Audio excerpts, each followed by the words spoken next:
नमस्कार दोस्तों, स्वागत है आपका study for public service commission में। जैसे कि आप जानते हैं कि आरआरबी एनटीपीसी ग्रेजुएशन और अंडर ग्रेजुएशन के लिए हमने जो है पीवाईक्यू सीरीज को स्टार्ट किया हुआ है। इस पीवाईक्यू सीरीज के अंदर जो है हम कंप्लीट 125 शिफ्ट जो है वो कंप्लीट हम करवाने वाले हैं। 125 शिफ्ट ये कौन सी है? जो प्रीवियस नोटिफिकेशन आया था 2019 के अंदर, उसका एग्ज़ाम जो है 2020-21 के अंदर लिया गया था। इन्हीं 125 शिफ्ट को जो है हम यहाँ पे डिस्कस कर रहे हैं। यहाँ पे स्पेशली हम जो है जीके जीएस को डिस्कस कर रहे हैं। You know very well, CBT 1 के अंदर जो है टोटल 100 मार्क्स का आपका एग्जाम आता है। 100 मार्क्स के एमसीक्यू आपसे पूछे जाते हैं, जिसके अंदर जो है 40 क्वेश्चन जो है जीके जीएस से रिलेटेड रहते हैं। और ये जो है 40 क्वेश्चन जो है वो आपके डिसाइडर सब्जेक्ट कर देते हैं, यानी कि सीबीटी में आपका सिलेक्शन होगा या नहीं होगा, इसका रोल अहम रहता है जीके जीएस का। क्योंकि जो बच्चे रेलवे के अंदर बैठते हैं उनकी जो है रीजनिंग और मैथ जो है काफ़ी स्ट्रॉन्ग होता है, काफ़ी अच्छे होते हैं वो रीजनिंग और मैथ के अंदर। ये रेलवे के अंदर ही नहीं, जो एसएससी के अंदर भी बच्चे होते हैं उनकी रीजनिंग और मैथ जो है वो काफ़ी अच्छे होते हैं। दिक्कत उनको कहाँ पे आती है? जीके जीएस के अंदर ही उनको जो है जीके दिक्कत आती है। इसी के लिए हमने जो है जीके जीएस की ये प्रीवियस ईयर क्वेश्चन की सीरीज को स्टार्ट किया है। इसके जो है 16th पार्ट आ चुके हैं। 16th पार्ट जो है हमने पहले डिस्कस कर चुके हैं, काफ़ी इंपॉर्टेंट डाटा जो है उसके अंदर बताया है। आज जो है 17th पार्ट हम यहाँ पे डिस्कस करने वाले हैं। It's very important your exams, तो आपको ये वीडियो सीरीज अंत तक जरूर देखनी चाहिए। रही बात इसकी पीडीएफ की, तो इसकी पीडीएफ बिल्कुल फ्री में आपको मिलेगी। सारी पीडीएफ जो है बिल्कुल फ्री में आपको मिलने वाली है। कहाँ पर मिलेगी? हमारे टेलीग्राम चैनल पर मिलेगी, जिसका लिंक आपको इस वीडियो के डिस्क्रिप्शन में मिल जाएगा। वहाँ से आप हमारा टेलीग्राम चैनल ज्वाइन कर लेना, और वहाँ से जो है डेली जो करंट अफेयर है उसकी पिक्स भी मैं आपको जो है प्रोवाइड करवाता रहता हूँ, जिससे आपके करंट अफेयर का भी जो पोर्शन है काफ़ी हद तक कवर हो जाएगा। You know very well, current affair के जो है 8 से 12 क्वेश्चन जो है इसके अंदर पूछे जाते हैं। 8 से 12 क्वेश्चन जो है वो काफ़ी इंपॉर्टेंट हो जाते हैं। इसीलिए जो आपका करंट अफेयर का सेक्शन है वो काफ़ी अच्छा कर लीजिएगा। साल 1.5 साल पुराना जो करंट अफेयर है वो अच्छे से कर लीजिएगा। हो सके तो 2 साल तक का ही कवर कर लीजिएगा। बाकी 2024 का जितना भी करंट अफेयर होगा धीरे धीरे मैं जो है वो आपको प्रोवाइड करवाने की कोशिश करूँगा। तो चलिए आज के वीडियो सेशन की हम शुरुआत कर लेते हैं। क्वेश्चन नंबर फर्स्ट में बोला गया है, महात्मा गांधी ने रोलेट एक्ट के विरोध में सत्याग्रह किस वर्ष किया था? सबसे पहले आपको जो है रोलेट एक्ट याद रखना है। रोलेट एक्ट कब पारित किया गया था? 1919 में पारित किया गया था। ठीक है, क्वेश्चन नंबर फर्स्ट का राइट ऑप्शन हो जाएगा option number C. Rowlatt Act भी जो है 1919 में पारित किया गया था, और इसी के विरुद्ध जो है सत्याग्रह महात्मा गांधी जी के द्वारा शुरू किया गया था। ठीक है, महात्मा गांधी जी के द्वारा महात्मा गांधी ने शुरू किया गया था। इनके मैं कुछ इंपॉर्टेंट्स जो आंदोलन है वो आपको बता देता हूँ इस क्वेश्चन से रिलेटेड। फॉर एग्जांपल जो है इनका जो जन्म है सबसे पहले कब हुआ था? 1869 में जो है इनका जन्म हुआ था। ठीक है, पोरबंदर गुजरात में जो है इनका जन्म हुआ था। उसके बाद जो है ये साउथ अफ्रीका चले गए थे 1893 में। अब्दुल्ला का केस लड़ने के लिए 1893 में ये अफ्रीका चले गए थे। उसके बाद जो ये अफ्रीका से भारत कब लौटे थे? तो भारत लौटे थे ये 1915 में। 9 जनवरी 1915 को जो है ये भारत लौट आए थे। गोपाल कृष्ण गोखले जो है इनके राजनीतिक गुरु होते थे। उसके बाद आप क्या याद रख सकते हैं, इन्होंने कुछ आंदोलन भी किए थे, जैसे कि चंपारण सत्याग्रह हो गया, चंपारण हो गया। ठीक है, चंपारण हो गया। अहमदाबाद मिल हो गई, अहमदाबाद मिल हो गई। ठीक है, उसके बाद और क्या याद रख सकते हैं? खेड़ा सत्याग्रह हो गया।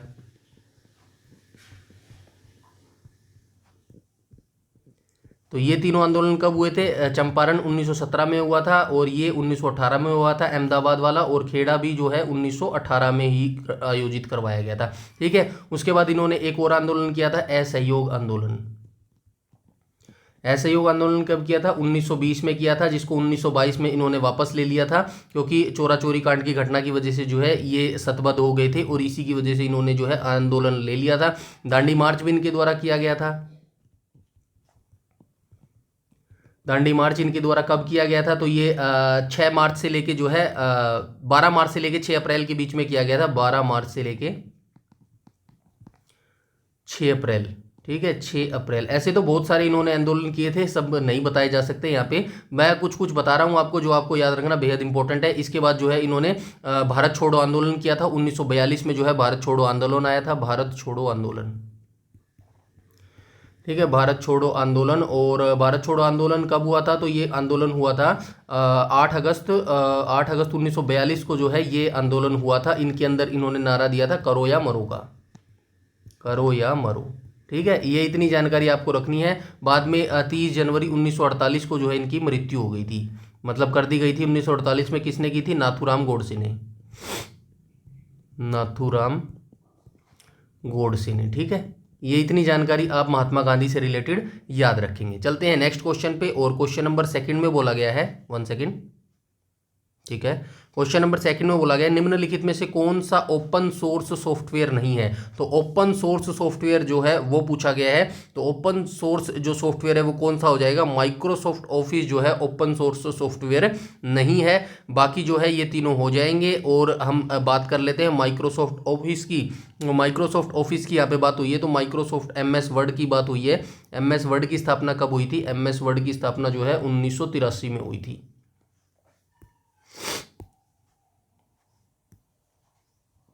ठीक है, 1983 में इसकी स्थापना हुई थी। किसने किसने की थी? रिचर्ड ब्राडी और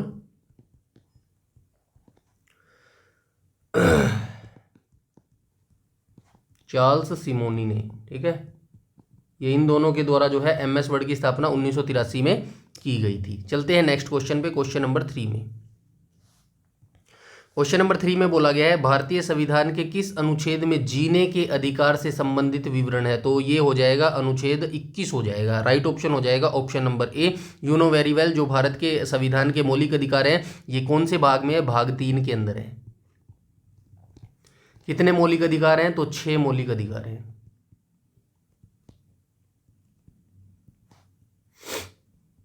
ठीक है, 6 मौलिक अधिकार हैं हमारे। और कौन कौन से हैं वो मैं बता देता हूं। सबसे पहले आएगी समानता, फिर आएगी स्वतंत्रता, फिर आएगा शोषण के विरुद्ध। ठीक है, ये समझ लेना, अब मैं पूरा नहीं लिख रहा। शोषण के विरुद्ध आएगा।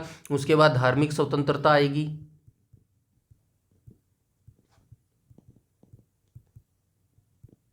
ठीक है, धार्मिक स्वतंत्रता के बाद क्या आएगी? सांस्कृतिक तथा शिक्षा संबंधी, सांस्कृतिक तथा शिक्षा संबंधी। अंत में क्या आएगा? शिक्षा संबंधी। ये आएगा अंत में संवैधानिक उपचार, शिक्षा संबंधी। और अंत में क्या आएगा? संवैधानिक उपचारों का अधिकार, संवैधानिक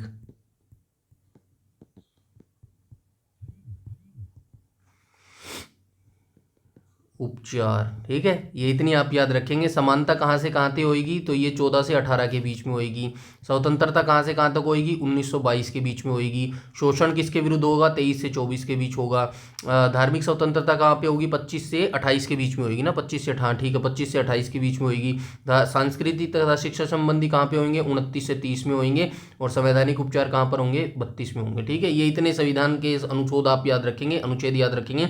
और 35, वैसे तो हमारे 12 से 35 के बीच में मौलिक अधिकार है, बट कुछ जो है छोड़ दिए गए हैं या कुछ काम के नहीं है, इसीलिए आप ये जो है मौलिक अधिकार याद रखेंगे। 36 से हमारे DPSP शुरू हो जाएंगे। DPSP क्या होता है? राज्य के नीति निदेशक तत्व। तो ये कहाँ से कहाँ तक है? ये हमारे 36 से 51 के बीच में है, राज्य के नीति निदेशक तत्व। तो इनको भी जो है आप याद रखेंगे। चलते हैं नेक्स्ट क्वेश्चन पे। क्वेश्चन नंबर 4 में बोला गया है बैंकिंग सेवाओं में कमी से संबंधित ग्राहकों की शिकायतों के समाधान हेतु भारतीय रिजर्व बैंक द्वारा नियुक्त अधिकारी को क्या कहा जाता है? तो बैंकों की सेवाओं में कमी से संबंधित ग्राहकों की शिकायतों के, मतलब जो बैंक होते हैं, बैंकों में जो कमियां होती हैं, उनकी जो कमियों को ग्राहक जो कस्टमर होते हैं उनकी शिकायतों का समाधान करने के लिए जो भारतीय रिजर्व बैंक है यानी कि RBI की यहाँ पे बात हुई है। RBI के बारे में मैं पिछली वीडियोस में भी काफ़ी बता चुका हूँ।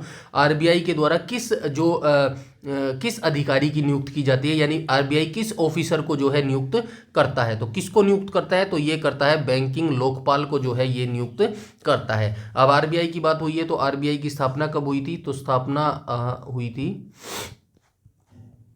1 अप्रैल 1935 को इसकी स्थापना हुई थी।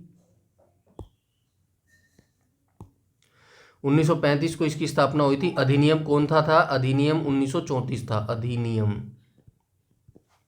अधिनियम 1934 था। और इसकी जो स्थापना हुई थी वो कहाँ पर हुई थी? तो इसकी आरबीआई का मुख्यालय शुरू में कोलकाता में था, आप ये याद रखना, कोलकाता में था, लेकिन कोलकाता में था, लेकिन इसको जो है स्थानांतरित कर दिया गया था 1937 में। 1937 में इसको स्थानांतरित कहाँ कर दिया गया था? मुंबई में इसको स्थानांतरित कर दिया गया था। ठीक है, ये भी आप याद रखना, 1937 में जो है इसको मुंबई में स्थानांतरित कर दिया गया था। और भारतीय रिजर्व बैंक के पहले गवर्नर कौन थे? ये भी आप याद रखना, मैं यहाँ पे लिख देता हूँ, आरबीआई के फर्स्ट गवर्नर। तो फर्स्ट गवर्नर कौन थे? तो ये आरबीआई के फर्स्ट गवर्नर हो जाएंगे ओसबोर्न स्मिथ। ये भारत के नहीं थे, ओसबोर्न, अभी भारत का भी मैं आपको बताऊंगा, ओसबोर्न स्मिथ। ठीक है, ये ओसबोर्न स्मिथ थे। इनको जो इनका ये एक ब्रिटिश जो है बैंकर अर्थशास्त्री थे। ठीक है, अब भारतीय गवर्नर कौन थे? पहले भारतीय गवर्नर आरबीआई के फर्स्ट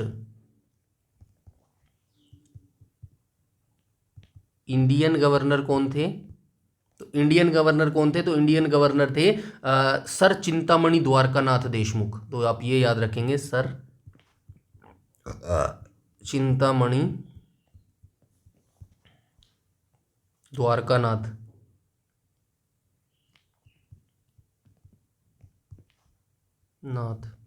सीडी देशमुख भी आपको कहाँ कहाँ देखने को मिलेगा। ठीक है, द्वारकानाथ देशमुख, ये हमारे भारत के प्रथम आरबीआई के गवर्नर थे। और ये 1943 में जो है नियुक्त किए गए थे, ये भी आप याद रखना, 1943 में जो है इनको नियुक्त किया गया था। ठीक है, इतनी जानकारी आपको रखनी है आरबीआई के बारे में। चलते हैं नेक्स्ट क्वेश्चन पे, क्वेश्चन नंबर 5th में बोला गया है make in India. Make in India पे तो भाई बड़ा जोर दे रखा है जब से बीजेपी की गवर्नमेंट आई है 2014 से। तो 2014 से मेक इंडिया हमारा चल रहा है, आप याद रखेंगे 2014 क्या याद रखेंगे? सितंबर 2014 याद रखेंगे। ठीक है, सितंबर 2014 मैं क्यों कह रहा हूं? क्योंकि प्रधानमंत्री नरेंद्र मोदी के द्वारा 25 सितंबर 2014 को मेक इन इंडिया कार्यक्रम की शुरुआत की गई थी, ये आप याद रखना। ठीक है, और इसके अंदर जो मेक इन इंडिया के प्रतीकों में डैश से बने शेर को दर्शाया गया है। किस से बने शेर को दर्शाया गया है?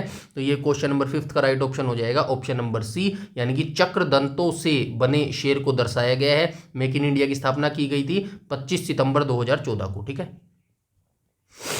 चलते हैं नेक्स्ट क्वेश्चन पे, क्वेश्चन नंबर 6 में बोला गया है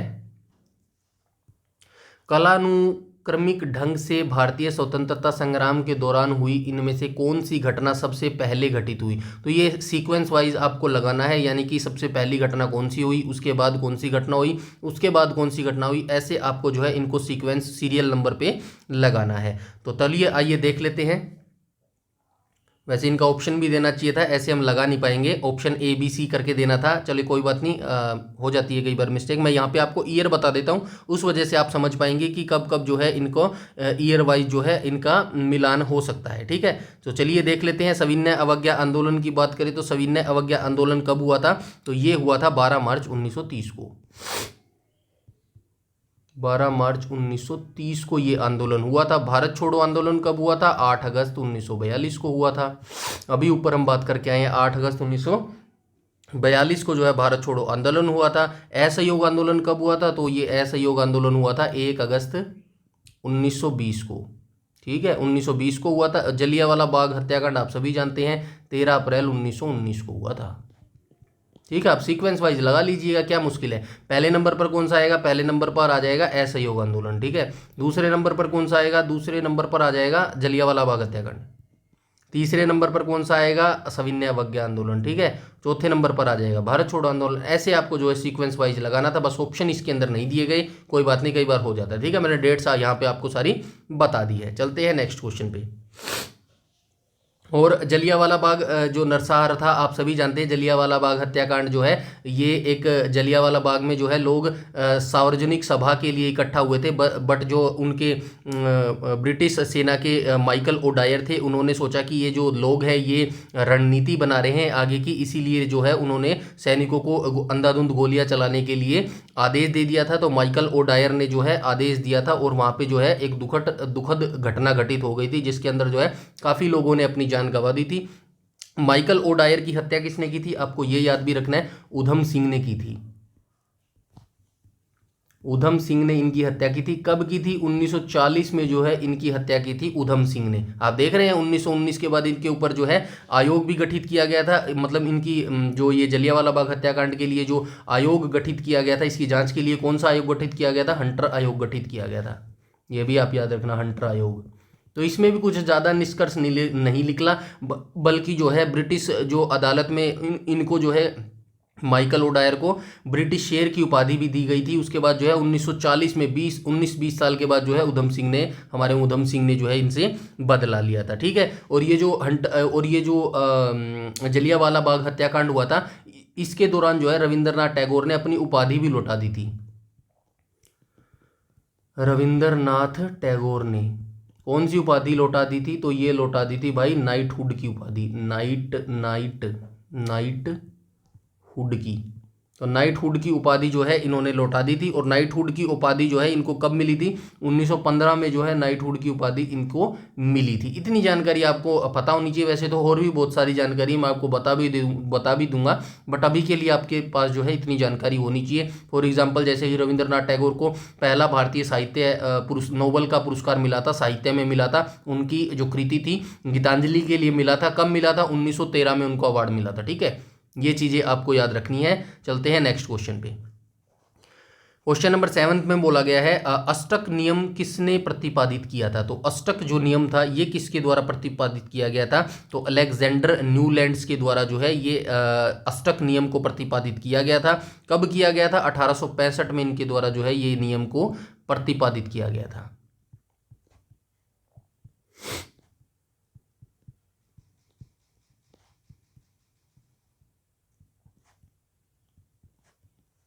ठीक है, चलते हैं नेक्स्ट क्वेश्चन पे।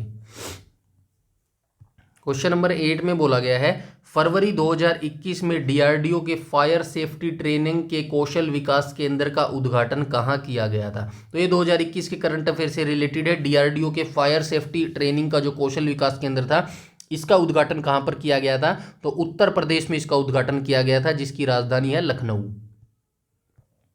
ठीक है। महाराष्ट्र की राजधानी क्या हो जाएगी? मुंबई। ठीक है। कर्नाटक की राजधानी हो जाएगी बेंगलोर। ठीक है। तेलंगाना की राजधानी आप मुझे बताएंगे। ठीक है भाई। ठीक है, इतनी ये राजधानी भी आपको याद रखनी है। अब बात कर लेते हैं डीआरडीओ के बारे में। तो डीआरडीओ की स्थापना हमारे जो ऑर्गेनाइजेशन है उनकी स्थापना आपको पता होना चाहिए, क्योंकि वनडे एग्जाम्स में काफ़ी बहुत बार पूछे जाते हैं। ठीक है। सबसे पहले बात करेंगे हम इसरो की। इसरो की स्थापना कब हुई थी? 15 अगस्त 1969 की। डीआरडीओ की स्थापना कब हुई थी? डीआरडीओ इसकी स्थापना हुई थी 1958 में।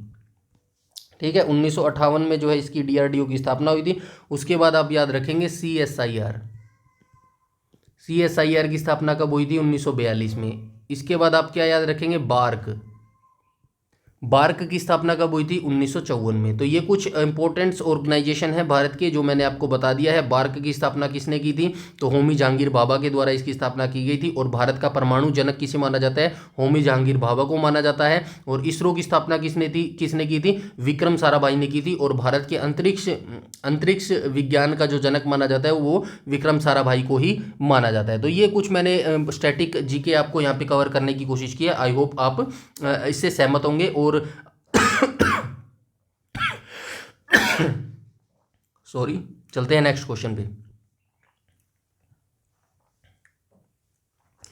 क्वेश्चन नंबर 9 में बोला गया भारतीय संविधान में शिक्षा को किस सूची में जो है शामिल किया गया? तो भारतीय संविधान में जो शिक्षा को है वो किस सूची में शामिल किया गया? तो ऑप्शन नंबर बी जो है करेक्ट हो जाएगा। समवर्ती सूची में जो है शिक्षा को शामिल किया गया है। भारतीय संविधान की कौन सी अनुसूची में ये 3 सूचियां हैं? सबसे पहले आप याद रखेंगे 3 सूचियां होती है। संघ सूची होती है, राज्य सूची होती है और समवर्ती सूची होती है। ठीक है, मैं यहाँ पे लिख देता हूं,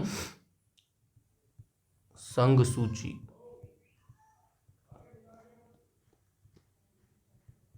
राज्य सूची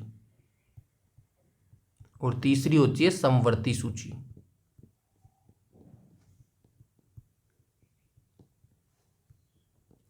ये तीनों ही सूचियां हमारे किस अनुसूची के अंतर्गत आती हैं? तो ये भारतीय संविधान की 7वीं अनुसूची के अंतर्गत आती हैं। ये भी आप याद रखना, 7वीं अनुसूची के अंतर्गत आती हैं ये हमारी। ठीक है, 7वीं अनुसूची के अंदर आती है। अब आप ये जान लीजिएगा, जो संघ है, संघ सूची के अंदर जितने भी सब्जेक्ट होंगे या जितने भी चीज़ें होंगी, उनके ऊपर जो कानून बना सकता है वो सिर्फ संघ बना सकता है।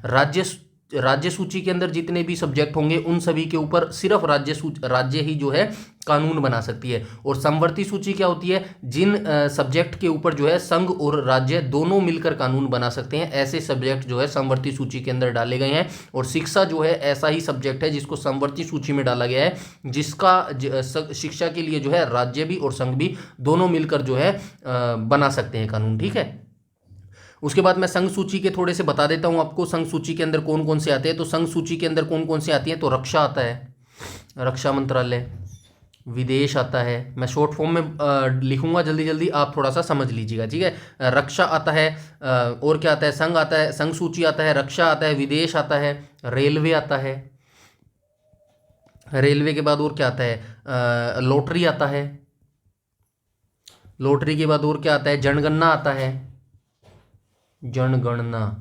ठीक है, और क्या आता है, एक आधा मैं वैसे आपको बता देता हूँ, जनगणना आता है, आयकर आता है और डाकघर आता है। राज्य सूची के अंदर कौन से आते हैं तो वो बता लीजिए। पुलिस हो गया, स्थानीय स्वशासन हो गया, स्थानीय स्वशासन हो गया, और क्या आ सकता है इसके अंदर, राज्य सूची के अंदर अभी याद भी नहीं आ रही कुछ चीज़ें। स्थानीय स्वशासन हो गया, और क्या आ गया, कृषि हो गया, कृषि हो गया, सच्ची कृषि हो गया, मत्स्य हो गया। ठीक है, और क्या हो गया, कृषि हो गया, मत्स्य हो गया, कृषि आय पर कर हो गया। ठीक है, ये चीज़ें जो है राज्य सूची के अंतर्गत आते हैं। समवर्ती सूची के अंतर्गत क्या क्या आता है, तो समवर्ती सूची के अंतर्गत आता है शिक्षा, जो अभी इस क्वेश्चन में भी हमने देखा, शिक्षा हो गया, वन हो गया, मूल नियंत्रण हो गया, विवाह हो गया, तलाक हो गया, विवाह, तलाक, और क्या आ सकता है इसके अंदर, जानवरों का संरक्षण हो गया। ठीक है, ये सारी चीजें जो हैं किसके अंदर आती हैं, ये समवर्ती सूची के अंतर्गत आती हैं, यानी कि इन चीजों के ऊपर जो है संघ और राज्य दोनों ही कानून बना सकते हैं। चलते हैं नेक्स्ट क्वेश्चन पे। क्वेश्चन नंबर 10 में बोला गया है, कजरी लोक नृत्य किस ऋतु से संबंधित है। तो कजरी लोक नृत्य भाई किससे संबंधित हो जाएगा, ये मानसून से रिलेटेड हो जाएगा। कजरी जो ये लोक नृत्य है, ये कहाँ से रिलेटेड हो जाएगा, ये मानसून से रिलेटेड हो जाएगा, याद रखना। ठीक है, मानसून से रिलेटेड हो जाएगा। और ये किस राज्य का जो है नृत्य है, तो ये उत्तर प्रदेश के साथ साथ बिहार का भी जो है लोक नृत्य है, ये आप याद रखना, उत्तर प्रदेश।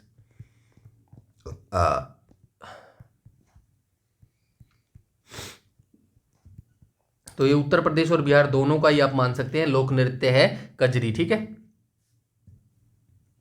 चलते हैं नेक्स्ट क्वेश्चन पे। क्वेश्चन नंबर 11 में बोला गया है, मानव पूंजी परिवर्तन के लिए संधारणीय कार्रवाई 7 कार्यक्रम के माध्यम से किन 2 क्षेत्रों पर ध्यान केंद्रित किए जाने की योजना है। तो ये एक केंद्र है जिसका नाम है 7, ये इसकी फुल फॉर्म दी गई है 7 कार्यक्रम की, sustainable action for transforming human capital इसकी जो है फुल फॉर्म है। तो ये किस माध्यम से किन क्षेत्रों पर ध्यान केंद्रित किए जाने की योजना है, तो क्वेश्चन नंबर 11 का राइट ऑप्शन हो जाएगा ऑप्शन नंबर ए, शिक्षा और स्वास्थ्य पर जो है ध्यान केंद्रित करने के लिए इस योजना का जो है आरंभ किया गया है। चलिए देख लेते हैं नोटा। नोटा की सबसे पहले आप फुल फॉर्म याद रखना, आपको पता भी होगा, none of the above, none of the above. ये ऑप्शंस में भी मिलता है ना आपको, कई बार मोस्टली मिलता है ना, एग्जाम्स आप देके जाते हैं तो नोटा वहाँ पे भी आपको मिलता है। तो ये नोटा के विकल्प को भारतीय मतदान प्रणाली के हिस्से के रूप में शामिल किया गया था। तो कब शामिल किया गया था, तो ये किया गया था 2013 में जो है इसको शामिल किया गया था। नन ऑफ द अबव को जो है 2013 में लागू किया गया था। आप ये याद रखेंगे, राज्यसभा चुनाव में इसको कब शामिल किया गया था या फिर लागू किया गया था, राज्यसभा चुनाव में लागू किया गया। कब किया गया, 1 साल बाद किया गया 2014 के अंदर। ठीक है, ये दोनों साल आप याद रखना, 2013 में ओवरऑल किया गया था और राज्यसभा चुनाव में जो है 2014 में जो है इसको लागू किया गया था। ठीक है, चलते हैं नेक्स्ट क्वेश्चन पे। क्वेश्चन नंबर 13 को देख लेते हैं। 13 में क्या कहा गया, भारत में जैविक खेती के समर्थन हेतु सरकार द्वारा कौन सी योजना शुरू की गई है। तो जैविक खेती को बढ़ावा देने के लिए भारत सरकार ने जो है किस योजना को शुरू किया गया था, तो ये किस योजना को शुरू किया गया था, तो ये किया गया था परंपरागत कृषि विकास योजना को जो है शुरू किया गया था। उसके बाद हम बात कर लेते हैं इन कृषि योजनाओं की डेट्स को देख लेते हैं, कब कब इनकी जो योजनाओं को शुरू किया गया था। प्रधानमंत्री ग्राम सिंचाई योजना को कब शुरू किया गया था, जुलाई 2015 में। जुलाई 2015 में इसको शुरू किया गया था। परंपरागत कृषि विकास योजना की बात करूं तो इसको भी 2015 में शुरू किया गया था। उसके बाद मैं नेक्स्ट की बात करूं मृदा स्वास्थ्य कार्ड योजना की, तो इसको भी 2015 में जो है लागू किया गया था। और प्रधानमंत्री फसल बीमा की बात करूं तो ये फरवरी 2016 में जो है लागू की गई थी, फरवरी 2016 में इसको जो है लागू किया गया था। ऐसे आपको चीज़ें याद रखनी है। नेक्स्ट क्वेश्चन पे चलते हैं। तूतीकोरिन की बात हुई है तो ये कहाँ से रिलेटेड होगा, तमिलनाडु से रिलेटेड होगा। इसके बारे में बता देता हूँ। तमिलनाडु की सबसे पहले आप ये राजधानी याद रखेंगे, क्या हो जाएगी, तमिलनाडु की राजधानी क्या हो जाएगी, आप बताएंगे कोई।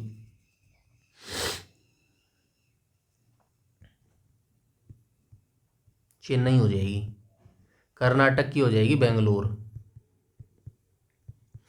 और क्या है, महाराष्ट्र की हो जाएगी मुंबई। और तेलंगाना की क्या हो जाएगी, तेलंगाना की क्या राजधानी हो जाएगी, तेलंगाना की हो जाएगी हैदराबाद, हैदराबाद। अच्छा, कोई मुझे बताएगा अमरावती किसकी राजधानी है। अभी पीछे एक वीडियो में एक बच्चे ने आंसर भी दिया था, अमरावती किसकी राजधानी है। ठीक है, ये मुझे बताना अमरावती किसकी राजधानी है। ठीक है, एक बच्चे ने बताया भी था। मैं ये कह रहा हूँ कि जिस क्वेश्चन का भी आप आंसर देना तो वो क्वेश्चन नंबर डाल दीजिएगा, ठीक है, जैसे कि क्वेश्चन नंबर 14 आंसर आगे लिख देना। ठीक है, ऐसे आप लिखा कीजिएगा।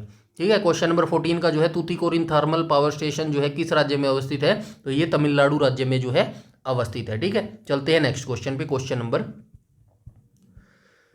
15 में क्या कहा गया, विश्व व्यापार संगठन इनमें से किसके लिए नियम निर्धारित करता है। WTO की बात हो रही है भाई यहाँ पे, वर्ल्ड ट्रेड ऑर्गेनाइजेशन। इसकी फुल फॉर्म भी आप याद रखना, वर्ल्ड ट्रेड ORGANISATION। ठीक है, ऑर्गेनाइजेशन, वर्ल्ड ट्रेड ऑर्गेनाइजेशन जो है इसका फुल फॉर्म हो जाएगा।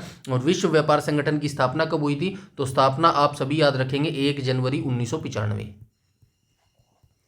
1 जनवरी 1995 जो है इसकी स्थापना वर्ष हो जाएगा। और इसका मुख्यालय कहाँ पर है, जिनेवा में इसका मुख्यालय है। स्विट्जरलैंड के जिनेवा में जो है इसका मुख्यालय हेडक्वार्टर हो जाएगा। ठीक है, स्टैटिक जीके मैंने आपको बता दिया। अब बात कर लेते हैं विश्व व्यापार संगठन इनमें से किसके लिए नियम बनाता है, तो वैश्विक व्यापार के लिए जो है नियम निर्धारित करता है WTO। ठीक है, चलते हैं नेक्स्ट क्वेश्चन पे।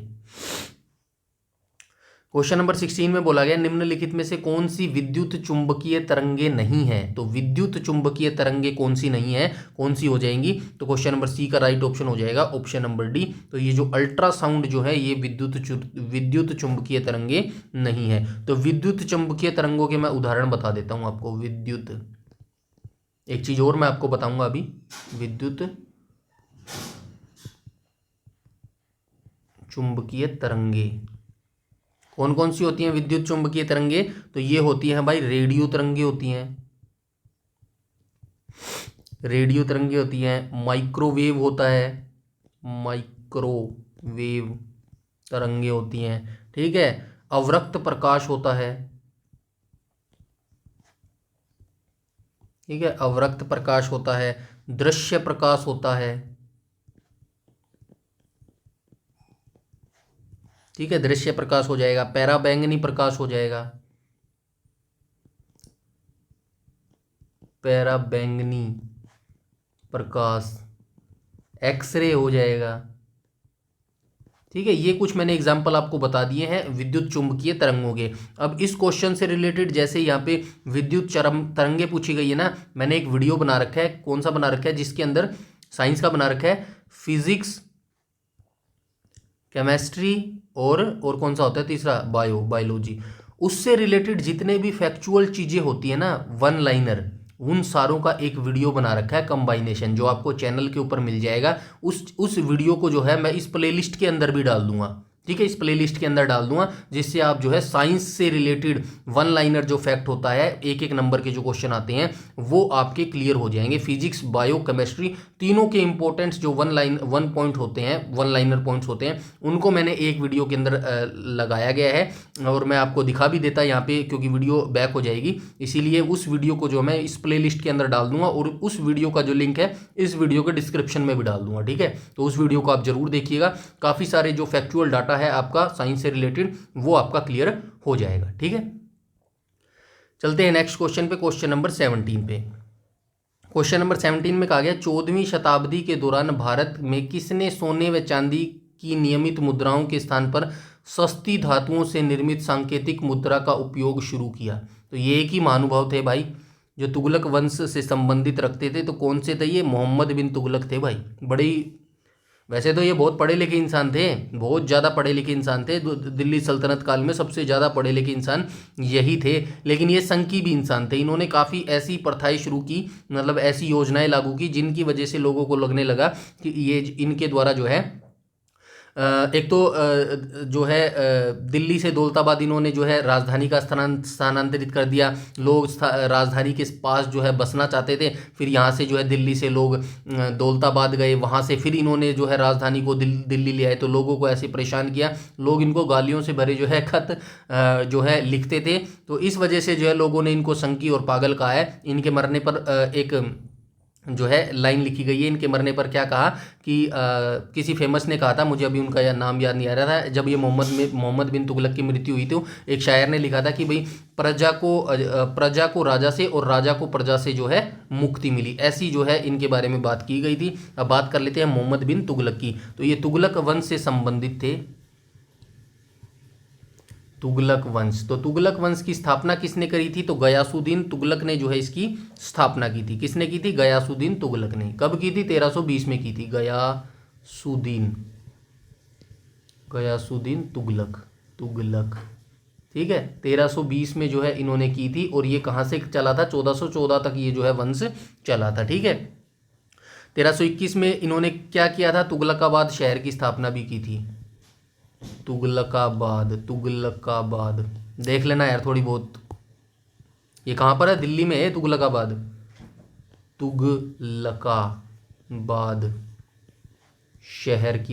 शहर का निर्माण ये भी किसने किया था? गयासुद्दीन तुगलक ने ही किया था भाई। 1321 के अंदर इसका जो है निर्माण किया था। और तुगलक वंश के प्रसिद्ध शासक कौन थे? आप सभी जानते हैं, मोहम्मद बिन तुगलक थे। और इसके बाद मोहम्मद बिन तुगलक के बाद कौन आपको देखने को मिलेंगे सल्तनत पर कुर्सी पर? तो ये फिरोज शाह तुगलक देखने को मिलेंगे।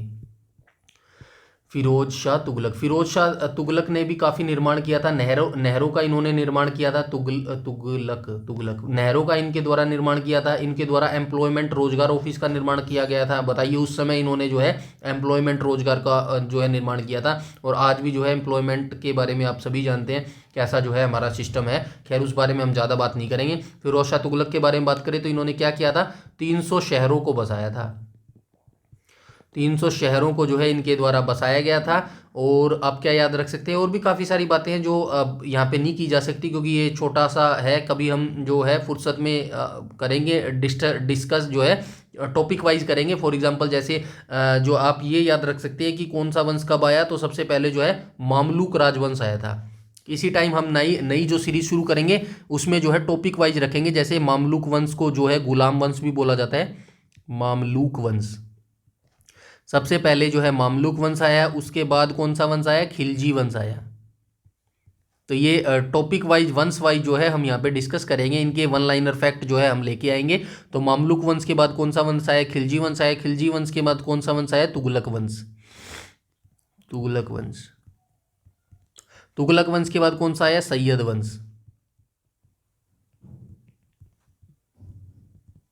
सैयद वंश के वंश कौन सा है? लोधी वंश। लोधी वंश कौन सा था? लोधी वंश।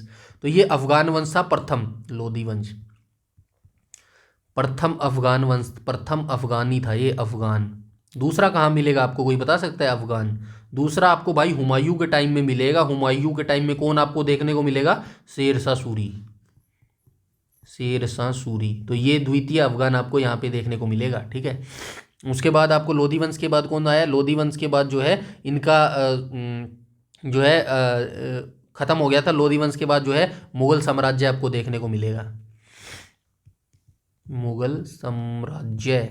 ठीक है, मुगल साम्राज्य जो है आपको देखने को मिलेगा, क्योंकि 1526 में भाई बाबर ने लड़ाई लड़ी थी, पानीपत की पहली लड़ाई, और जो है इब्राहिम लोधी को मार दिया था, और वहाँ से जो है मुगल सत्ता की नींव पड़ गई थी। मुगल साम्राज्य के प्रथम जो जो वो हुए हैं कौन थे, बाबर ही थे। बाबर के बाद आपको कौन जो है राजा देखने को मिलेगा, तो वो बाबर के बाद हुमायूं देखने को मिलेंगे, हुमायूं के बाद जो है अकबर आपको देखने को मिलेंगे, अकबर के बाद आपको जो है जहांगीर देखने को मिलेंगे, जहांगीर के बाद जो है आपको शाहजहां देखने को मिलेंगे, शाहजहां के बाद जो है आपको औरंगजेब देखने को मिलेंगे। ऐसे ही जो है क्रम चलता रहेगा 1857 तक। ठीक है, चलते हैं नेक्स्ट क्वेश्चन पे। नेक्स्ट क्वेश्चन में बोला गया भाई क्वेश्चन नंबर 18 पर। क्वेश्चन नंबर 18 में बोला गया किस समिति की रिपोर्ट में भारत में 3 टायर पंचायती राज प्रणाली की जो है अनुशंसा की गई थी। तो भारत में जो है किस समिति ने रिपोर्ट की थी कि भारत में जो है पंचायत के 3 स्तर होने चाहिए। 3 स्तर किसने की थी, ये बलवंत राय ने की थी भाई। ऑप्शन नंबर कहाँ ढूंढो, कहाँ गया बलवंत राय, ये रहा ऑप्शन नंबर डी जो है इसका करेक्ट हो जाएगा क्वेश्चन नंबर 18 का। अब ये जो समितियां थी जो ये पंचायत राज से संबंधित समितियां थी, पंचायत राज से संबंधित समितियां थी ना, वो आपको देख लेना कौन कौन सी थी। तो सबसे पहले जो है भाई यही थी बलवंत राय मेहता समिति।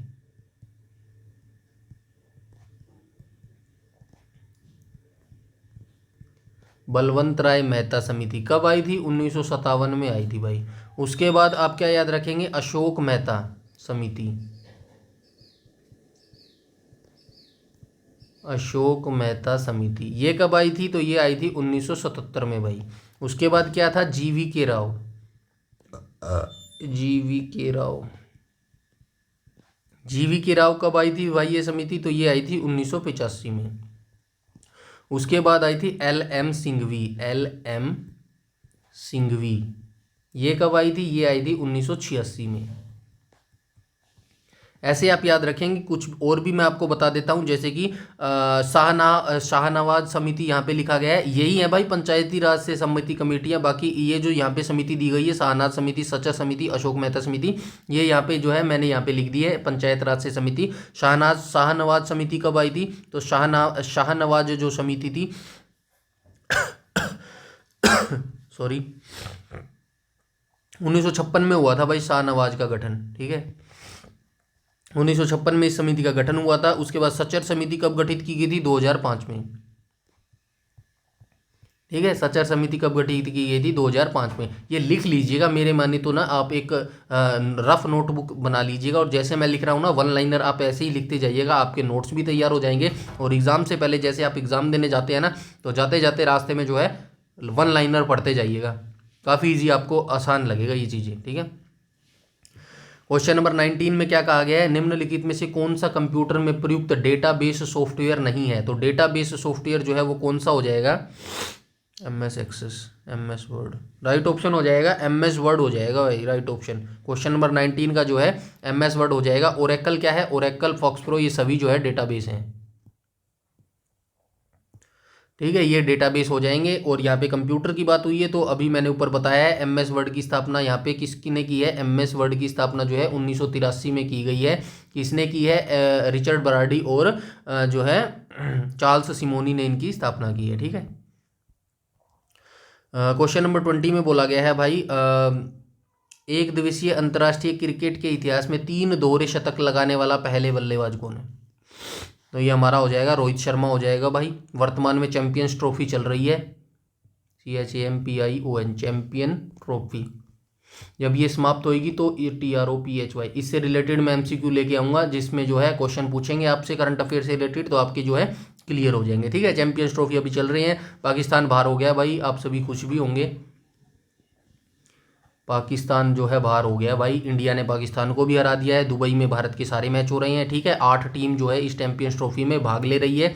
टीम्स बताने की जरूरत नहीं है, क्वेश्चन पे आ जाते हैं। एक दिवसीय अंतर्राष्ट्रीय क्रिकेट, सबसे पहले आपको याद रखना है आईसीसी की स्थापना कब हुई और बीसीसीआई की स्थापना कब हुई। आईसीसी यानी कि इंटरनेशनल क्रिकेट काउंसिल, इसकी स्थापना हुई थी 1909 के अंदर। भारतीय cricket council, board of cricket council India की स्थापना कब हुई थी, तो ये दिसंबर 1928 में हुई थी। बात कर लेते हैं अंतर्राष्ट्रीय क्रिकेट मैच, तो पहला अंतर्राष्ट्रीय ओडीआई कब खेला गया था, पहला ओडीआई, तो पहला ओडीआई कब खेला गया था, तो पहला ओडीआई जो है 1971 में खेला गया था। किस किस के बीच खेला गया था, इंग्लैंड और ऑस्ट्रेलिया के बीच खेला गया था, इंग्लैंड वीएस ऑस्ट्रेलिया, ठीक है, ऑस्ट्रेलिया के बीच में जो है खेला गया था। भारत ने पहला मैच कब खेला था, भारत ने पहला ओडीआई कब खेला था, तो भारत ने पहला ओडीआई जो है भाई ये खेला था 1974 में, 1974 में खेला था। किसके वीएस खेला था, तो इंग्लैंड के वीएस खेला था, ठीक है, इंग्लैंड के विरुद्ध खेला था और भारत जो है इसके अंदर हार गया था, इंग्लैंड जीत गई थी। सुनील गावस्कर ने जो है इसके अंदर 25 गेंदों में 35-40 या फिर 35 गेंदों में 40, कुछ ऐसा ही था। स्टैटिक जी के यार देख लेना आप थोड़ा सा, ये इतनी चीज़ें पूछता भी नहीं है, मैं आपको एक्स्ट्रा बता रहा हूँ ये चीज़ें, ठीक है। क्वेश्चन नंबर 21 पे आ जाते हैं। 21 में कहा गया है भारत के दूसरे चंद्र मिशन चंद्रयान 2 द्वारा कितने पेलोड ले जाए गए थे, तो चंद्रयान 2 में जो है कितने पेलोड ले जाए गए थे, कितने ले जाए गए थे, 13 पेलोड जो है ले जाए गए थे। चंद्रयान की बात कर लेते हैं, भारत के चंद्रयान मिशन चंद्रयान 1, चंद्रयान 1, चंद्रयान 2, चंद्रयान 3, इनकी डेट्स आपको याद रहनी चाहिए कब कब इनको जो है लॉन्च किया गया था, ठीक है। चंद्रयान फर्स्ट की बात करूँ तो चंद्रयान फर्स्ट को जो है अक्टूबर 2008 में लॉन्च किया गया था, ठीक है, अक्टूबर 2008 में जो है इस मिशन को लॉन्च किया गया था। उसके बाद अब चंद्रयान 2 की बात करें तो 22 जुलाई 2019, 22 जुलाई 2019 को जो है इस मिशन को लॉन्च किया गया था। कहाँ से लॉन्च किया गया था, सतीश धवन अंतरिक्ष केंद्र से लॉन्च किया गया था, सतीश धवन अंतरिक्ष केंद्र से। आप मुझे कमेंट सेक्शन में बताइएगा जो सतीश धवन अंतरिक्ष केंद्र है हमारा भारत के किस राज्य के अंदर ये अवस्थित है। चंद्रयान 3 की बात करूँ तो चंद्रयान 3 जो है 23 अगस्त 2023, 23 अगस्त 2023 को जो है इसको लॉन्च किया गया था, ठीक है। ये तीनों की जो है डेट्स आप याद रखना। और चंद्रमा पर सफलतापूर्वक लैंडिंग की गई थी चंद्रयान 3 के लिए, और चंद्रमा के दक्षिणी ध्रुव के इलाके में ऐसा करने वाला पहला देश हमारा जो है भारत बन गया था। ये दक्षिणी ध्रुव की बात हो रही है यहाँ पे, ठीक है, दक्षिणी ध्रुव की, ठीक है, दक्षिणी ध्रुव में ऐसा करने वाला भारत देश पहला बन गया है। उसके बाद क्वेश्चन नंबर 22 में बोला गया उत्तरी अटलांटिक संधि संगठन का मुख्यालय कहाँ पर है, तो उत्तरी अटलांटिक यानी कि नाटो की यहाँ पे बात हो रही है, NATO, ठीक है। नॉर्थ अटलांटिक टेरिटरी ऑर्गेनाइजेशन इसकी फुल फॉर्म हो जाएगी, ये भी आप याद रखना, नॉर्थ अटलांटिक टेरिटरी ऑर्गेनाइजेशन, ठीक है। इसकी ये जो नॉर्थ अटलांटिक नाटो की स्थापना थी ये कब हुई थी, अप्रैल 1949 में।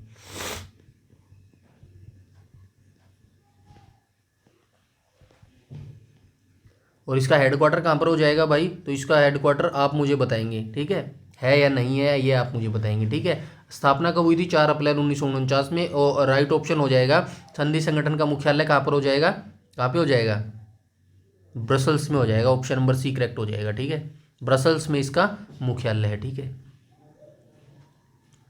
क्वेश्चन नंबर 33 में कहा गया है, 23 में कहा गया है अवध के इनमें से किस नवाब ने लखनऊ में बड़ा इमाम बाड़ा का निर्माण करवाया था, तो किसने करवाया था, तो ये किया था भाई आसफ उद दौला ने लखनऊ में इमाम बाड़े का निर्माण करवाया था, बड़ा इमाम बाड़ा, इमाम बाड़ा, ठीक है। इसके बाद आपको क्या याद रखना है, इसके बाद आपको याद रखना है एक थे लखनऊ के हुसैन बाड़ा, ठीक है। लखनऊ में इमाम बाड़ा तो आपने देख लिया किसने बनाया, आसफ उद दौला ने बनाया। तो लखनऊ के हुसैन इमाम बाड़े, हुसैन बाद इमाम बाड़ा है यार, ये देख लेना, इमाम बाड़ा तो हुसैनबाद इमामबाड़ा का जो निर्माण है ये किसके द्वारा करवाया गया था? तो ये करवाया गया था मोहम्मद अली शाह।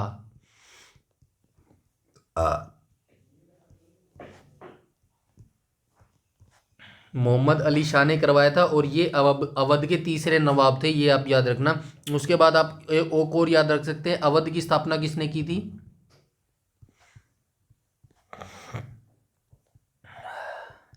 अवध की स्थापना जो है ये की गई थी बुरहान उल मुल्क ने। बुरहान उल मुल्क ने कब की थी? 1722 में की थी। 1722 में जो है इन्होंने की थी, ठीक है। और शहादत, और ये जो है यही इनके पहले नवाब भी थे, ठीक है। चलते हैं नेक्स्ट क्वेश्चन पे। क्वेश्चन नंबर 24 में बोला गया है निम्नलिखित में से कौन सा न्यूरॉन का हिस्सा नहीं है? तो न्यूरॉन का हिस्सा जो है भाई कौन सा हो जाएगा? तो क्वेश्चन नंबर 24 का राइट ऑप्शन हो जाएगा ऑप्शन नंबर डी करेक्ट हो जाएगा। तो ये जो शंकु है भाई ये न्यूरॉन का हिस्सा नहीं है। चलते हैं नेक्स्ट क्वेश्चन पे, क्वेश्चन नंबर 25 पर। 25 में बोला गया मरूनी नृत्य किस भारतीय राज्य से संबंधित है? तो ये जो एक मरूनी है ये एक नृत्य है, यानी कि डांस है। तो ये मरूनी नृत्य किस राज्य से संबंधित है? तो ये हो जाएगा सिक्किम राज्य से जो है ये जो है संबंधित हो जाएगा मारूनी नृत्य। इनकी राजधानी आपको मैं बता देता हूँ, त्रिपुरा की हो जाएगी अगरतला, ठीक है। त्रिपुरा की कौन सी राजधानी हो जाएगी? अगरतला। अरुणाचल प्रदेश की कौन सी हो जाएगी? ईटानगर। उत्तराखंड की हो जाएगी देहरादून। ये उत्तराखंड से मुझे याद आया, कल ही जो है एक उत्तराखंड के विधानसभा में एक जो है बिल पास किया गया है जिसमें जो है भू लैंड है, नाम का नाम बिल का नाम है भू लैंड। भू लैंड से क्या मतलब है? अब जो है दो उनके जिले हैं, एक तो हरिद्वार है, दूसरा मुझे अभी याद नहीं आ रहा, सॉरी। हरिद्वार और उधम नगर है शायद, उधम उधम नगर, उधम जिला, उधम नगर, ये दो जिले हैं। एक बार आप अपडेट ले लेना इसके चीज़ के बारे में। इन दोनों जिलों को छोड़कर बाकी जितने भी जिले हैं उत्तराखंड के अंदर, उनके अंदर जो है अब कोई भी आउटसाइडर जो है कृषि के लिए भूमि नहीं खरीद सकता, ऐसा जो है नियम पारित कर दिया गया है उत्तराखंड की विधानसभा के अंदर, ठीक है। ये अपडेट है, जरूर याद रखना। यहाँ से एक क्वेश्चन आपसे जरूर पूछा जाएगा फ्यूचर एग्जाम्स के अंदर, ठीक है। सिक्किम की राजधानी क्या हो जाएगी? तो सिक्किम की राजधानी हो जाएगी गंगटोक, ठीक है। ये मैंने पिक्स भी अपलोड की है, आप टेलीग्राम ज्वाइन कर लेना, वहाँ पे जो है मैं डेली करंट अफेयर से रिलेटेड जो पिक्स है वो अपलोड करता रहता हूँ, तो वहाँ से भी आपको पता लग जाएगा, ठीक है। तो ये टेलीग्राम ज्वाइन करना बेहद जरूरी है आपके लिए। क्वेश्चन नंबर 26 की बात करूँ तो इनमें से किसे फरवरी 2021 में राष्ट्रीय अनुसूचित जाति आयोग का नया अध्यक्ष नियुक्त किया गया है? तो ये आप याद छोड़ दीजिएगा, इस क्वेश्चन को छोड़ दीजिएगा। 2024 में आप याद रखना। अभी फिलहाल वर्तमान में कौन है इसके अध्यक्ष? वर्तमान कहाँ के? अनुसूचित जाति आयोग, क्योंकि 2021 का करंट अफेयर है अनुसूचित जाति आयोग, अभी का याद रखना है आपको, अनुसूचित जाति आयोग। तो वर्तमान में इसके अध्यक्ष कौन हो जाएंगे? मकवाना हो जाएंगे अध्यक्ष। तो ये वर्तमान में अध्यक्ष इनके कौन से हो जाएंगे? तो वर्तमान अध्यक्ष हो जाएंगे किशोर मकवाना।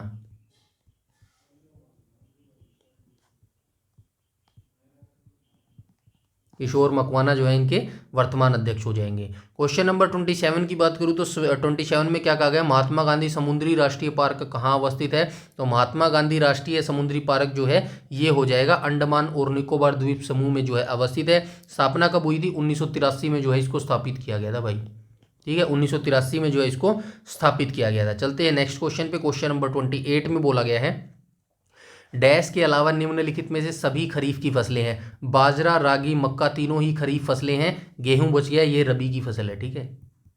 बता देता हूं, पिछली वीडियोस में भी मैंने बताया है रबी खरीफ, ठीक है। रबी की फसल कौन कौन सी हो जाएंगी? तो रबी की फसल हो जाएगी गेहूं, जौ, सरसों, चना, ये हो गई हमारी रबी की फसल। खरीफ की फसल की बात करूं तो चावल, मक्का, कपास, चावल, मक्का, कपास, मूंगफली और सोयाबीन। ठीक है, ये रबी की फसल हो गई। जायद की फसल आप सभी जानते हैं, तरबूज, खरबूज, ककड़ी वगैरह जो है ये जायद की फसलें हो जाएंगी। ठीक है, चलते हैं नेक्स्ट क्वेश्चन पे। क्वेश्चन नंबर 29 में बोला गया है निम्नलिखित में से कौन सा कैल्शियम कार्बोनेट का एक रूप नहीं है। तो कैल्शियम कार्बोनेट का एक रूप नहीं है, वो ऑप्शन हमें सेलेक्ट करना है। तो राइट ऑप्शन हो जाएगा जिप्सम जो है कार्बोनेट का एक रूप नहीं है कैल्शियम कार्बोनेट का। बाकी खड़िया, चूना पत्थर और संगमरमर जो है तीनों ही ये कैल्शियम कार्बोनेट के रूप हैं।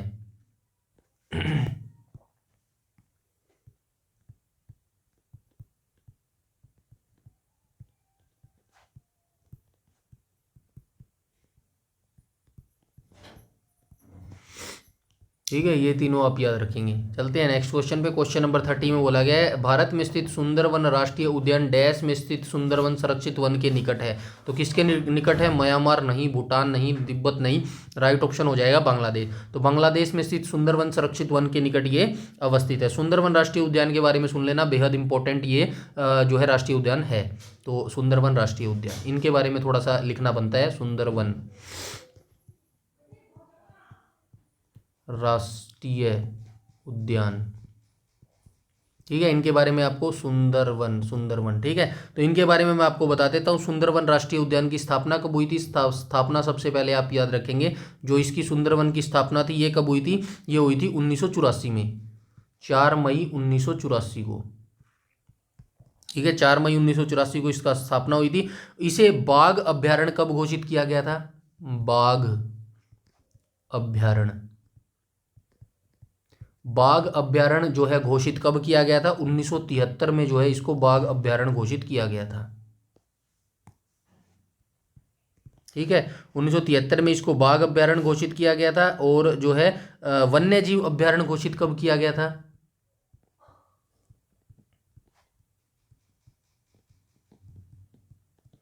वन्य जीव अभ्यारण्य कब घोषित किया गया था? 1977 में जो है वन्य जीव अभ्यारण्य इसको घोषित किया गया था। यूनेस्को ने विश्व धरोहर स्थल कब घोषित किया? यूनेस्को विश्व धरोहर स्थल, तो यूनेस्को ने विश्व धरोहर स्थल कब इसको घोषित किया? तो ये किया था भाई 1987 में। ठीक है, 1987 में। और उसके बाद जो है और क्या याद रख सकते हैं? रामसर साइट भी है भाई, सच्ची है। रामसर साइट कब घोषित हुई है? ये हुई 2019 में। तो इतनी जानकारी थी भाई, ये देख लेना आप। मेरे हिसाब से मैंने अच्छा कुछ आपको बता दिया है इन चीज़ों के बारे में। कहीं पे भी ये एक वन टाइम में आपको ये चीज़ें नहीं मिलेंगी, इसीलिए जो है थोड़ी वीडियोस लंबी होती है। बट प्लीज़ आप मेरे लिए इतना तो कर ही सकते हैं, वीडियो को आप ज़्यादा नहीं देखते, मुझे पता है। हंड्रेड्स जो है व्यूज़ आते हैं, कोई फ़र्क नहीं पड़ता मुझे 100 आते हैं कितने आते हैं, बस जो है 100 जो व्यूज़ देखते हैं प्लीज़ वो 100 लाइक्स ज़रूर कीजिएगा, क्योंकि यही मेरे लिए जो है मोटिवेशन का काम करती हैं। 100 अगर व्यूज़ अगर लाइक करेंगे तो मुझे लगेगा कि मैं अच्छा काम कर रहा हूँ और मेरा जो काम है वो आप लोगों को पसंद आ रहा है। बस इतनी सी दरख्वास्त है आपके साथ। चलते हैं नेक्स्ट क्वेश्चन पे। चोरा चोरी कांड, ये भाई दुनिया जन बार मैं बता चुका हूँ। ये जो है किस आंदोलन को अचानक बंद कर दिया गया था? तो ये भाई सविनय माफ़ कीजिएगा, असहयोग आंदोलन को जो है बंद कर दिया गया था। दांडी सत्याग्रह कब हुआ था? तो ये 12 मार्च से लेके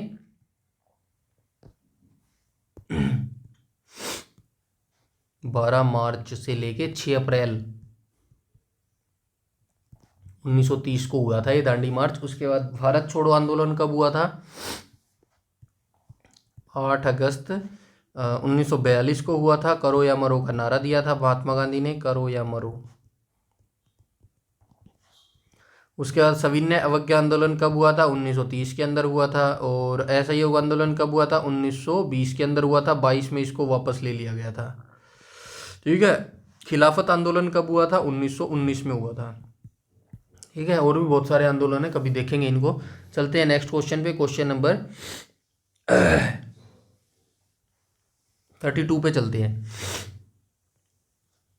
क्वेश्चन नंबर 32 में बोला गया है विश्व बैंक की एक संस्था अंतर्राष्ट्रीय पुनर्निर्माण और विकास बैंक की स्थापना किस वर्ष की गई थी? तो ये 1944 में की गई थी। वर्ल्ड बैंक और IMF, आईएमएफ की फुल फॉर्म तो आपको पता है ना क्या हो जाएगी, इंडियन इंटरनेशनल मॉनेटरी फंड जो है इसकी फुल फॉर्म हो जाएगी। हिंदी में कहें तो विश्व मुद्रा कोष जो है इसको हिंदी में बोला जाता है। दोनों की स्थापना कब हुई थी? 1944 में हुई थी दोनों की स्थापना। मुख्यालय कहाँ पे हो जाएगा? मुख्यालय हो जाएगा हेडक्वार्टर वाशिंगटन डीसी।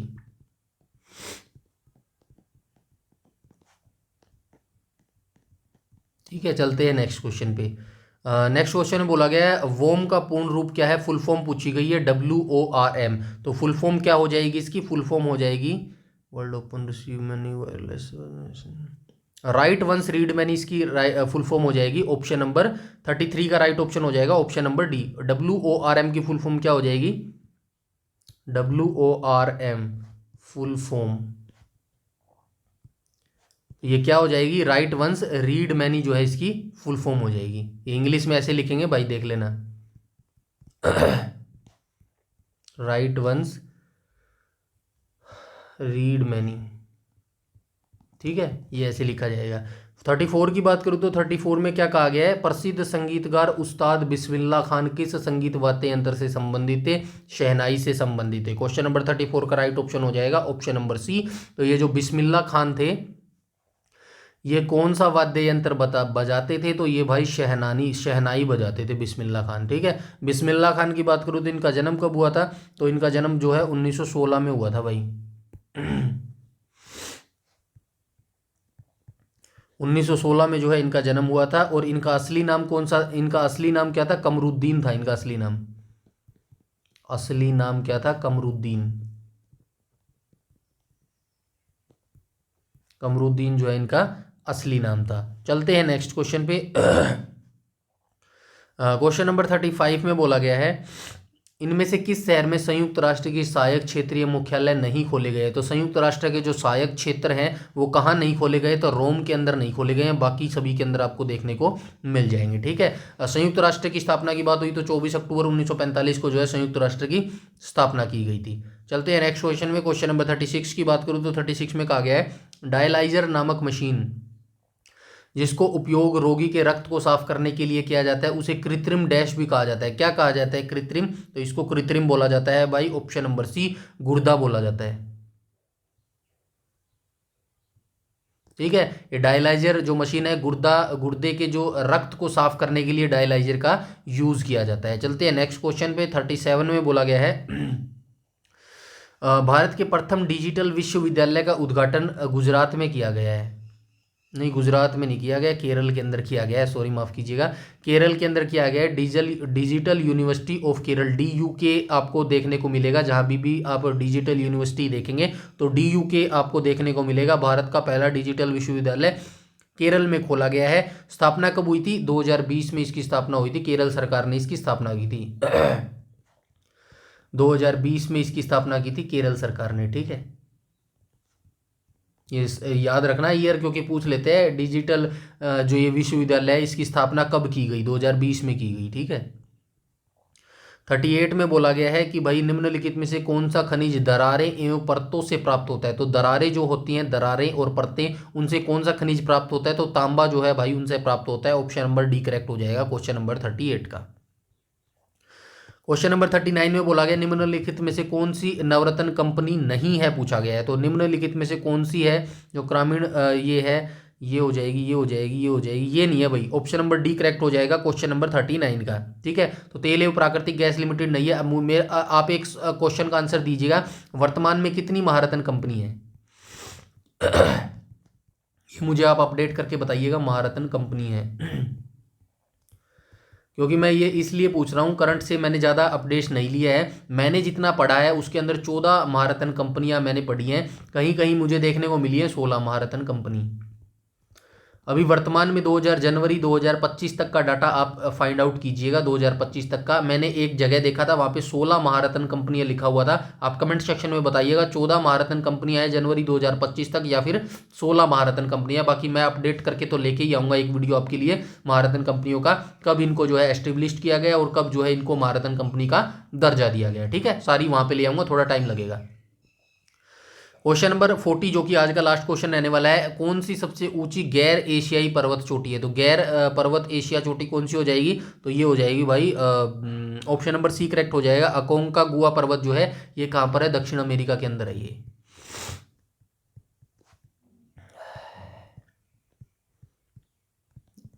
किलिमंजारो कहाँ पर हो जाएगा? साउथ अफ्रीका के अंदर हो जाएगा।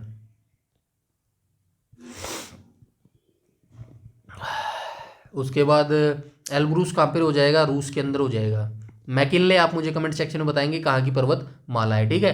तो ये 40 क्वेश्चन थे जो हमने यहाँ पे डिस्कस किए। आई होप आपको वीडियो अच्छी लगी होगी। वीडियो लगी तो प्लीज़ आप वीडियोस को लाइक जरूर कीजिएगा और शेयर जरूर कीजिएगा आप जिस भी ग्रुप से जुड़े हैं, ताकि सभी बच्चों को इसके बारे में पता चल सके। और कमेंट सेक्शन में सजेशन जरूर देना कि आपको ये जो मैं आपको यहाँ पे डिस्कस करके एनालाइज करके जो आपको बता रहा हूँ, जिस तरीके से बता रहा हूँ, क्या ये तरीका सही है या फिर नहीं तरीका है, ये सजेशन करके आप जरूर बताइएगा।